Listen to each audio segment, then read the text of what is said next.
ওম শান্তি। 28শে ফেব্রুয়ারি 2025 প্রাতঃমুরলি বাপদাদা মধুবন। মিষ্টি বাচ্চারা, শান্তি যদি চাও তাহলে অশরীরী হও। এই দেহভাবে এলেই অশান্তি হয়, তাই নিজের স্বধর্মে স্থিত থাকো। প্রশ্ন: যথার্থ স্মরণ কি? স্মরণের সময় কোন বিশেষ বিষয়ের প্রতি নজর রাখা প্রয়োজন? উত্তর: নিজেকে এই দেহ থেকে ডিটাচ আত্মা মনে করে বাবাকে স্মরণ করা, এটাই হলো যথার্থ স্মরণ। কোনো দেহই যেন স্মরণে না আসে, এই খেয়াল রাখা জরুরি। স্মরণে থাকার জন্য জ্ঞানের নেশা যেন চড়ে থাকে, বুদ্ধিতে যেন এটাই থাকে যে বাবা আমাকে সম্পূর্ণ বিশ্বের মালিক বানাচ্ছেন। আমরা সমস্ত সমুদ্র, সমস্ত ধরনের মালিক হয়ে যাই। গীত: তোমাকে পেয়ে আমরা সমগ্র দুনিয়াকে পেয়ে গেছি। ওম শান্তি। ওম শব্দের অর্থ হলো অহম, আমি আত্মা।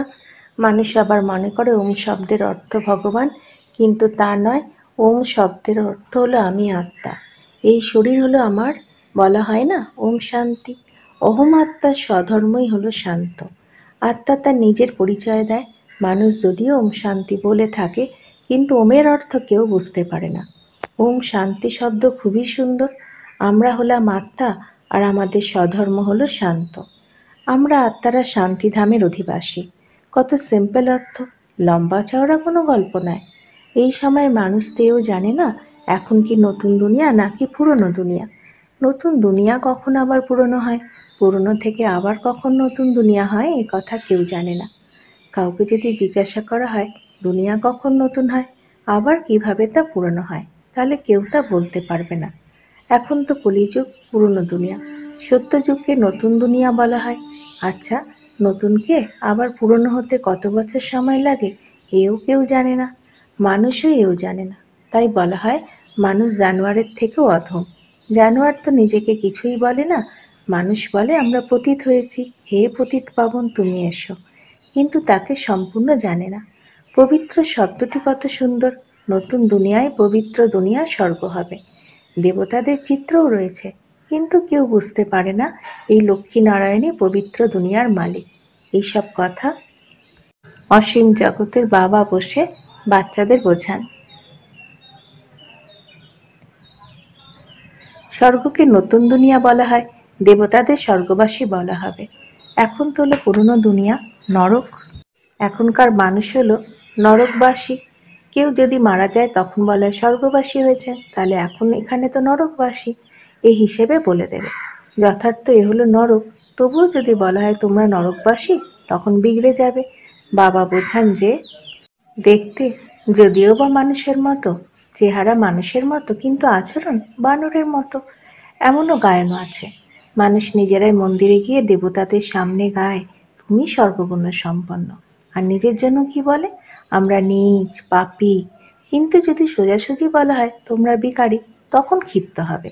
তাই বাবা বাচ্চাদের সঙ্গে কথা বলেন, তাদেরই বোঝান। বাইরের মানুষদের সঙ্গে তিনি কথা বলেন না, কারণ কলিযুগী মানুষ হলো নরকবাসী, তোমরা এখন সঙ্গমযুগবাসী। তোমরা এখন পবিত্র হচ্ছ। তোমরা জানো আমাদের মতো ব্রাহ্মণদের শিব বাবা পড়ান, তিনি হলেন পতিত পাবন। বাবা এখন আমাদের মতো সকল আত্মাদের নিয়ে যেতে এসেছেন। এ কত সহজ কথা। বাবা বলেন বাচ্চারা, তোমরা আত্মারা শান্তিধাম থেকে এখানে পার্ট প্লে করার জন্য আসো। এই দুঃখধামে সকলেই দুঃখী, তাই মানুষ জিজ্ঞাসা করে মনের শান্তি কিভাবে হবে। এমন কিন্তু বলে না যে আত্মার শান্তি কিভাবে হবে। আরে তোমরা তো বলো ওম শান্তি, আমার স্বধর্ম হলো শান্তি, তাহলে আবার শান্তি চাও কেন? তোমরা নিজেদের আত্মা ভুলে দেহভাবে এসে যাও। আত্মারাও শান্তিধামের অধিবাসী। এখন শান্তি কোথা থেকে পাওয়া যাবে? অশরীরী হতে পারলে শান্তি আসবে। শরীরের সঙ্গে যখন আত্মা আছে, তখন তাকে বলতে বা চলতে ফিরতে তো অবশ্যই হয়। আমরা আত্মারা শান্তিধাম থেকে এখানে পার্ট প্লে করতে এসেছি। এও কেউ বুঝতেই পারে না রাবণই আমাদের শত্রু। রাবণ কবে থেকে আমাদের শত্রু হয়েছে, এও কেউ জানে না। বড় বড় বিদ্বান পণ্ডিত আদি একজনও জানে না রাবণকে। আমরা যার কুশপুত্তলিকা বানিয়ে জানে। জন্ম জন্মান্তর আমরা জ্বালিয়ে এসেছি, কিন্তু কিছুই জানি না। কাউকে জিজ্ঞাসা করো রাবণকে, তারা বলে দেবে এসব তো কল্পনা, তারা জানেই না। তাহলে আর কি উত্তর দেবে? শাস্ত্রেও তো আছে, হে রামজি এই সংসার সৃষ্টি হয়নি, এই সবই হলো কল্পনা। এমন অনেকেই বলে থাকে, এখন এই কল্পনার অর্থ কী? ওরা বলে এ হলো সংকল্পের দুনিয়া, যে যেমন সংকল্প করে তেমনই হয়ে যায়। মানুষ অর্থ বুঝতে পারে না। বাবা বসে বাচ্চাদের বোঝান। কেউ তো খুব ভালোভাবে বুঝে যায়, কেউ আবার বুঝতেই পারে না। যারা খুব ভালোভাবে বোঝে তাদের বাবার প্রকৃত সন্তান বলা হবে, আর যারা বুঝতে পারে না তাদের সৎ সন্তান হবে। এখন সৎ সন্তান উত্তরাধিকারী হবেই না। বাবার কাছে যেমন প্রকৃত সন্তান আছে, তেমনি সৎ সন্তানও আছে। প্রকৃত সন্তানেরা সম্পূর্ণভাবে বাবার শ্রীমতে চলে, সৎ সন্তানরা চলবে না। বাবা বলে দেন, এ আমার মতে চলে না, রাবণের মতে চলছে। রাম আর রাবণ, এই দুটো অক্ষর আছে, রামরাজ্য রাবণ রাজ্য। এখন হলো সঙ্গম। বাবা বোঝান, এইসব ব্রহ্মাকুমারীরা শিব বাবার থেকে অবিনাশী উত্তরাধিকারের আশীর্বাদ নিচ্ছে। তোমরা নেবে, শ্রীমতে চলবে? তখন তারা বলে, কোন মত? বাবা শ্রীমত দেন, তোমরা পবিত্র হও। তখন তারা বলে, আমরা পবিত্র থাকতে চাই, কিন্তু পতি যদি না শোনে তাহলে আমরা কার কথা শুনবো? ওরা তো আমাদের পতি পরমেশ্বর। কেননা ভারতে এই কথা শেখানো হয়, পতি তোমাদের গুরু, ঈশ্বর, আদি সব কিছু। কিন্তু এই কথা কেউ বুঝতে পারে না। সেই সময় তারা হ্যাঁ বলে দেয়, কিন্তু কিছুই মানে না। তারা আবার গুরুদের কাছে মন্দিরে যেতে থাকে। পতি বলে, তুমি মন্দিরে যেও না, তোমার জন্য রামের মূর্তি আমি ঘরে এনে দিচ্ছি। তাহলেও তুমি অযোধ্যা আদিতে কেন বিভ্রান্ত হয়ে ঘুরে বেড়াচ্ছ? তো শোনেই না। এই হলো ভক্তি মার্গের ধাক্কা। এই ধাক্কা তো অবশ্যই খাবে, কখনোই মানবে না। তারা মনে করে ও তো তার মন্দির। আরে, তোমাদের স্মরণ রামকে করতে হবে নাকি মন্দিরকে? কিন্তু কিছুই বুঝতে পারে না। তাই বাবা বোঝান, ভক্তি মার্গে তোমরা বলো, হে ভগবান, তুমি এসে আমাদের সদ্গতি করো। কেননা তিনি ওই একজনই হলেন সকলের সদ্গতি দাতা। আচ্ছা, তিনি কখন আসেন তাও কেউ জানে না। বাবা বোঝান, রাবণ হলো তোমাদের শত্রু। রাবণের বিষয়টি আশ্চর্যের। তাকে জ্বালানো হয় কিন্তু মরে না। রাবণ কী জিনিস এ কথা কেউই জানে না। বাচ্চারা, এখন তোমরা জানো, অসীম জগতের পিতার কাছ থেকে তোমরা অবিনাশী উত্তরাধিকার পাও। মানুষ শিব জয়ন্তীও পালন করে, কিন্তু শিবকে কেউ জানে না। সরকারকে তোমরাই বুঝিয়ে বলো যে শিব তো ভগবান, তিনি কল্পে কল্পে এসে ভারতকে নরকবাসী থেকে স্বর্গবাসী, ভিখারি থেকে রাজকুমার তৈরি করেন। তিনি পতিতকে পবিত্র করেন, তিনি হলেন সকলের সদ্গতি দাতা। এই সময় সকল মানুষই এখানে আছে। ক্রাইস্টের আত্মাও কোনো না কোনো জন্মে এসেছেন, ফিরে কেউ যেতে পারে না। এদের সকলেরই সদ্গতি একমাত্র এই বড় বাবাই করেন। তিনি এই ভারতেই আসেন। বাস্তবে ভক্তি তাকেই করা প্রয়োজন যিনি সদ্গতি করেন। সেই নিরাকার বাবা তো এখানে নেই। মানুষ তাকে সবসময় উপরে মনে করে স্মরণ করে। কৃষ্ণকে কেউ উপরে মনে করে না, আর সকলেরই নিচে এখানেই স্মরণ করা হয়। কৃষ্ণকে এখানেই স্মরণ করবে। বাচ্চারা, তোমাদের হলো যথার্থ স্মরণ। তোমরা নিজেদের এই দেহ থেকে পৃথক আত্মা মনে করে বাবাকে স্মরণ করো। বাবা বলেন, তোমাদের কোনো দেহ স্মরণে আসা উচিত নয়, এই কথা খেয়াল রাখা জরুরি। তোমরা নিজেকে আত্মা মনে করে বাবাকে স্মরণ করো। বাবা আমাদের এই সম্পূর্ণ বিশ্বের মালিক বানান, সারা সমুদ্র, সম্পূর্ণ ধরণী, সম্পূর্ণ আকাশের মালিক বানান। এখন তো কত টুকরো টুকরো, একে অপরের জায়গায় আসতেই দেয় না। ওখানে এই কথাই হয় না। ভগবান তো একমাত্র বাবাই। এমন নয়, সকলে বাবাই।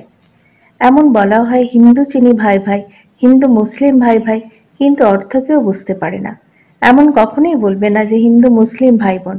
তা নয়, আত্মারা নিজেদের মধ্যে সব ভাই ভাই, কিন্তু এই কথা কেউ জানে না। শাস্ত্র ইত্যাদি শুনে সব সত্য সত্য বলে, কিন্তু অর্থ বোঝে না। বাস্তবে বলে অসত্য আর মিথ্যা। সত্যখণ্ডে সবাই সত্য বলে, এখানে সব মিথ্যাই মিথ্যা। কাউকে যদি বলো, তুমি তো মিথ্যা বলছো, তখন সে রেগে যাবে। তোমরা যদি সত্যও বলো, তাহলেও কেউ না কেউ তোমাদের গালি দেবে। এখন বাবাকে তো তোমরা ব্রাহ্মণরাই জানো। বাচ্চারা, তোমরা এখন দৈবিক গুণ ধারণ করছো। তোমরা জানো এখন 5 তত্ত্ব তমপ্রধান। আজকাল মানুষ ভূতের পূজাও করে, ভূতেদের কথা মনে থাকে। বাবা বলেন, নিজেকে আত্মা মনে করে আমাকে স্মরণ করো, বুদ্ধের স্মরণ করো না। তোমরা গৃহস্থ জীবনে থেকে বুদ্ধির যোগ বাবার সাথে যুক্ত করো। তোমাদের এখন দেহি অভিমানী হতে হবে। তোমরা যত বাবাকে স্মরণ করবে, ততই তোমাদের বিকর্ম বিনাশ হবে। তোমরাই জ্ঞানের তৃতীয় নয়ন পাও। তোমাদের এখন বিকর্মাজিত হতে হবে। বলে বিকর্মাজিত সম্ভব, আর তোমরা যোগ বলের দ্বারা বিকর্মের উপরে জয় পাও। ভারতের যোগ তো বিখ্যাত, মানুষ জানেই না। সন্ন্যাসীরা বাইরে গিয়ে বলেন আমরা ভারতে যোগ শেখাতে এসেছি, তারা তো জানেই না তারা হঠযোগী, তারা রাজযোগ শেখাতে পারে না। তোমরা হলে রাজযোগী আর রাজ ঋষি, ওরা হলো এই জগতের সন্ন্যাসী। তোমরা হলে অসীম জগতের সন্ন্যাসী, এতে রাত দিনের তফাৎ। তোমাদের মতো ব্রাহ্মণরা ছাড়া আর কেউই রাজযোগ শেখাতে পারে না। এ হলো নতুন বিষয়, নতুনরা কেউই বুঝতে পারবে না, তাই নতুনদের কখনো অনুমতিও দেওয়া হয় না। এ তো ইন্দ্রসভা, এই সময় সকলেরই হলো পাথর তুল্য বুদ্ধি। সত্যযুগে তোমরা জানো সকলেরই হবে পরশ পাথর তুল্য বুদ্ধি। এখন হলো সঙ্গম যুগ, তোমাদের পাথর থেকে পরশ পাথরের মতো একমাত্র বাবা ছাড়া কেউ তৈরি করতেও পারে না। তোমরা এখানে এসেইছ পরশ বুদ্ধি হওয়ার জন্য। ভারত বরাবর সোনার পাখির দেশ ছিল, লক্ষ্মী নারায়ণ তো বিশ্বের মালিক ছিলেন। এরা কখনো রাজত্ব করেছেন এও কেউ জানে না। আজ থেকে 1000 বছর পূর্বে এদের রাজ্য ছিল, এরপর তারা কোথায় গেল? তোমরা বলতে পারো এনারা 84 জন্ম ভোগ করেছেন, এখন তারা তমপ্রধান হয়েছে, আবারও বাবার দ্বারা শতপ্রধান হচ্ছে। ততোত্তম, এই জ্ঞান একমাত্র বাবা ছাড়া কোনো সাধু সন্ত ইত্যাদি দিতে পারে না। সে হলো ভক্তি মার্গ আর এ হলো জ্ঞান মার্গ। বাচ্চারা, তোমাদের কাছে যে ভালো ভালো গান আছে তা যদি তোমরা শোনো তাহলে রোমাঞ্চিত হয়ে যাবে, তোমাদের খুশির পারদ একদম চলে যাবে। এরপরে নেশাও স্থায়ী থাকা চাই। এ হলো জ্ঞান অমৃত। ওরা মদ্যপান করে তখন নেশা চলে যায়, এখানে এ হলো জ্ঞান অমৃত। তোমাদের নেশা চলে যাওয়া উচিত নয়, সর্বদাই চলে থাকা উচিত। তোমরা লক্ষ্মী নারায়ণকে দেখে কত খুশি হও। তোমরা জানো আমরা শ্রীমতে চলে আবার শ্রেষ্টাচারী হচ্ছি। এখানে দেখেও যেন তোমাদের বুদ্ধিযোগ বাবার তার অবিনাশী উত্তরাধিকারের প্রতি লেগে থাকে। আচ্ছা, মিষ্টি মিষ্টি হারানিধি বাচ্চাদের প্রতি মাতা পিতা বাপ দাদার স্মরণে স্নেহ সুমন আর সুপ্রভাত। আত্মাদের পিতা তার আত্মারূপী বাচ্চাদেরকে জানাচ্ছেন নমস্কার। আমাদেরও বাপদাদাকে ধন্যবাদ, নমস্কার। ধারণার জন্য মুখ্য সার: 1. বিকর্মজিৎ হওয়ার জন্য যোগ বলের দ্বারা বিকর্মের উপর বিজয় প্রাপ্ত করতে হবে। এখানে দেখেও যেন বুদ্ধিযোগ বাবার তার অবিনাশী উত্তরাধিকারের প্রতি লেগে থাকে। 2. বাবার উত্তরাধিকারের সম্পূর্ণ অধিকার প্রাপ্ত করতে হলে প্রকৃত সন্তান হতে হবে। এক বাবা শ্রীমতেই চলতে হবে। বাবা যা বোঝান তা নিজে বুঝে অন্যদেরও বোঝাতে হবে। বরদান: দিব্য বুদ্ধি লিফটের দ্বারা 3 লোকে বিচরণকারী সহজ যোগী ভব। সঙ্গম যুগে সকল বাচ্চাদের দিব্য বুদ্ধির লিফট প্রাপ্ত হয়। এই ওয়ান্ডারফুল লিফট দ্বারা 3 লোকের যেখানে চাও সেখানে যেতে পারো। কেবল স্মৃতি সুইচ অন করো তো সেকেন্ডে পৌঁছাতে পারবে। আর যতটা সময় যে লোক অনুভব করতে চাও ততটা সময় সেখানে স্থিত থাকতে পারো। এই লিফটকে ইউজ করার জন্য অমৃতবেলা কেয়ারফুল হয়ে স্মৃতি সুইচকে যথার্থ রীতি সেট করো। অথরিটি হয়ে এই লিফটকে কাজে লাগাও, তাহলে সহযোগী হয়ে যাবে, পরিশ্রম সমাপ্ত হয়ে যাবে। স্লোগান: মনকে সদা আনন্দে রাখা, এটাই হলো জীবনে বেঁচে থাকার কলা। অব্যক্ত ইশারা: একান্ত প্রিয় হও, একতার একাগ্রতাকে ধারণ করো। একান্তবাসীর ডবল অর্থ আছে, কেবল বাইরের একান্ত নয়, একের অন্তে হারিয়ে যাওয়া হলো একান্ত। না হলে কেবল বাইরের একান্ত হলে তো বোর হয়ে যাবে, বলবে যে জানি না দিনটা কেমন যাবে। কিন্তু এক বাবার অন্তে হারিয়ে যাও, যেরকম সাগরের তলায় চলে যায় তো কত খাজানা প্রাপ্ত হয়, এইরকম একের অন্তে চলে যাও, অর্থাৎ বাবার থেকে যা কিছু প্রাপ্তি হয়েছে সেগুলি চিন্তনে হারিয়ে যাও। ওম শান্তি।